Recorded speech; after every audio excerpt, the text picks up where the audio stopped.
Okay, hello everyone. Here I want to provide a tutorial on how to check the remaining internal storage on Realme C67 device. Checking the internal storage helps you to keep track of how much space is available on your device.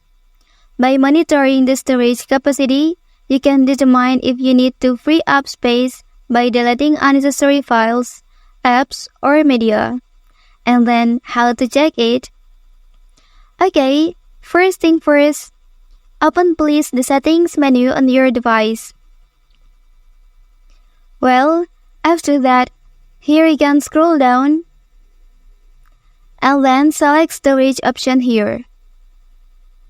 Okay, and then here will appear the details about the capacity of the internal storage on your device. Okay, that's the tutorial on how to check the remaining internal storage on Realme C67 device.